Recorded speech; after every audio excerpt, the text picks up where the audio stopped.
ఏపీలో స్వచ్ఛంద్ర కార్పొరేషన్ నిధులు మళ్లింపు బయటపడింది. స్వచ్ఛంద్ర కార్పొరేషన్ పై డిప్యూటీ సీఎం పవన్ సమీక్షలో నిధులు మళ్లింపుపై ప్రశ్నలు సంధించారు. 2020-21 స్వచ్ఛంద్ర కార్పొరేషన్ ఖాతాలో 2092.65 కోట్ల నిధులుండగా ప్రస్తుతం ఖాతాలో మిగిలింది కేవలం 7 కోట్ల రూపాయలు మాత్రమే. దీనిపై వివరణ ఇవ్వాలని అధికారులను పవన్ ఆదేశించారు.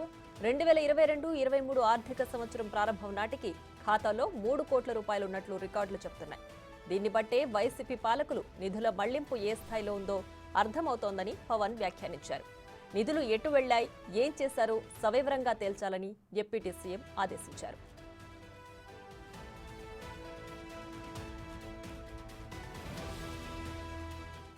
స్వచ్ఛంద్ర కార్పొరేషన్ లక్ష్యాలను గాలి కొదిలేసి వ్యవస్థలను నిర్వీర్యం చేశారని అన్నారు పవన్. నిధుల మళ్లింపుపై లోతుగా సమీక్షించాలని అన్నారు. ఎవరి ఆదేశాలతో ఆ పని చేశారో కూడా చెప్పాలని ఆదేశించారు. గత 5 ఏళ్లలో ఈ సంస్థ చేపట్టిన కార్యక్రమాలను సమగ్రంగా చర్చించాలన్నారు పవన్.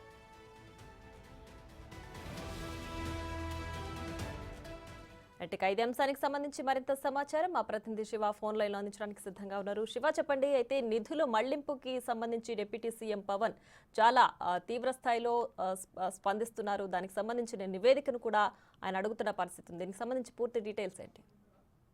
చూసుకుంటే స్వచ్ఛంద్ర కార్పొరేషన్ పై డిప్యూటీ సీఎం పవన్ కళ్యాణ్ సమీక్ష చేశారు. ఈ సమీక్షలో నిధుల వ్యవహారానికి సంబంధించి కూడా అధికారుల తీరుపై పవన్ కళ్యాణ్ అసంతృప్తి వ్యక్తం చేశారు. అధికారులు ఇచ్చిన తీరుపై పవన్ కళ్యాణ్ ఒక దశలో ఆగ్రహం కూడా వ్యక్తం చేశారు. 2020-21 సంబంధించి స్వచ్ఛ ఆంధ్ర కార్పొరేషన్ సంబంధించి 2092 కోట్ల నిధులు ఉండాల్సిన పరిస్థితి కనిపించింది. కానీ కార్పొరేషన్ లో దాదాపుగా 7 కోట్లు మాత్రమే మిగిలింది. అంటే 2022-23 ఆర్థిక సంవత్సరం ప్రారంభం నాటికి ఖాతాలో 3 కోట్లు ఉన్నట్లు రికార్డులో చెప్పింది. వైసీపీ పాలకులు నిధుల మళ్లింపు ఏ స్థాయిలో ఉందో అర్థం చేసుకోవచ్చు. దాదాపుగా 2092 కోట్ల రూపాయలకు సంబంధించిన నిధులు వస్తే కేవలం 22-23 ఆర్థిక సంవత్సరానికి 3 కోట్ల రూపాయలు, అంటే 3 కోట్ల రూపాయలు మాత్రమే నిధులు ఉండటాన్ని కూడా తీవ్రస్థాయిలో అసంతృప్తి వ్యక్తం చేశారు.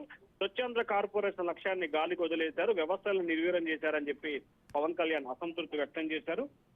అసలు నిధులు ఎటు వెళ్ళాయి, ఎందుకు వెళ్ళాయి, ఎవరు అనుమతితో డైవర్ట్ చేశారనే దానికి సంబంధించి కూడా పూర్తి స్థాయిలో నివేదిక తనకు ఇవ్వాలని చెప్పి కూడా పవన్ ఆదేశాలు జారీ చేశారు. అలాగే నిధుల మళ్లింపుపై పూర్తి స్థాయిలో సమీక్ష చేయాలని చెప్పి కూడా పవన్ కళ్యాణ్ అయితే ఆదేశాలు జారీ చేశారు. గత 5 ఏళ్లలో ఈ వ్యవస్థ పూర్తి స్థాయిలో నిర్వీర్యమైంది, దీనికి కారకులు ఎవరు అనే దానికి సంబంధించి కూడా సమగ్రమైన దర్యాప్తు జరపాలని చెప్పి కూడా ఆయన అయితే అధికారులు ఆదేశించారు. మొన్న పంచాయతీరాజ్ గ్రామీణాభివృద్ధి శాఖ సమీక్షలో కూడా నిధుల మళ్లింపుపై పవన్ కళ్యాణ్ అసంతృప్తి వ్యక్తం చేశారు.